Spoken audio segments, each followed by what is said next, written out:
নমস্কাৰ Assamese help tips চেনেলটোলৈ আপোনালোকক আদৰণি জনালোঁ। আজি আপোনালোকলৈ নৰসিংহ পাতৰ গুণাগুণৰ বিষয়ে কিছু কথা ক'বলৈ আহিছোঁ।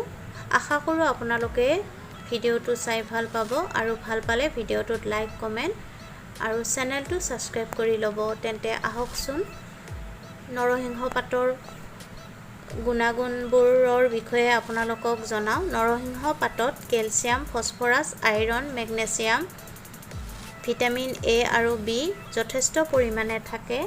নৰসিংহৰ পাত মহিলাসকলৰ ঋতুস্ৰাৱ অনিয়মীয়া হ'লে হৈ পেটৰ বিষ হ'লে এই পাত খাব লাগে। নৰসিংহৰ পাতৰ চাটনিৰ লগত তেঁতেলীৰ ৰস মিহলাই খালে বদহজম আৰু অভোগ নাইকিয়া হয়।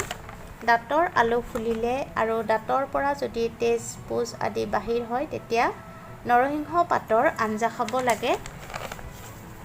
বিষাক্ত কীট-পতংগই কামুৰিলে নৰসিংহ পাতৰ ৰসৰ লগত সমপৰিমাণৰ নেমুৰ ৰস মিহলাই সানিব লাগে, তেতিয়া কীট-পতংগই কামোৰা বিষ নাইকিয়া হয়। নৰসিংহৰ পাত গৰ্ভৱতী আৰু প্ৰসূতি নাৰীৰ বাবে বহু পৰিমাণে উপযোগী।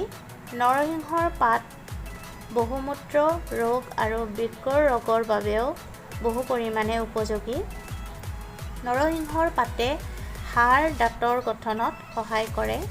নৰসিংহৰ পাত খালে গ্ৰহণী ৰোগৰ উপশম হয়।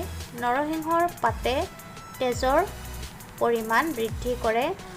পেটৰ কামোৰণি হ'লে নৰসিংহৰ পাত আদাৰ লগত মিহলাই খাব লাগে, তেতিয়া বহু পৰিমাণে উপকাৰী।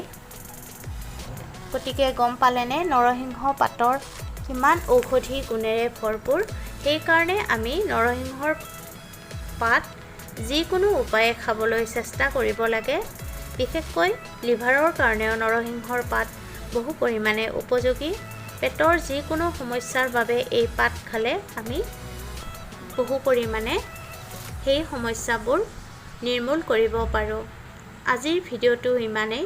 ভিডিঅ'টো চাই যদি আপোনালোকৰ ভাল লাগিছে তেন্তে ভিডিঅ'টোত লাইক কৰিব, কমেণ্ট কৰিব আৰু চেনেলটো যদি এতিয়ালৈকে ছাবস্ক্ৰাইব কৰি লোৱা নাই তেতিয়াহ'লে চেনেলটো ছাবস্ক্ৰাইব কৰি কাষতে থকা বেল আইকনটো অন কৰি ৰাখিব।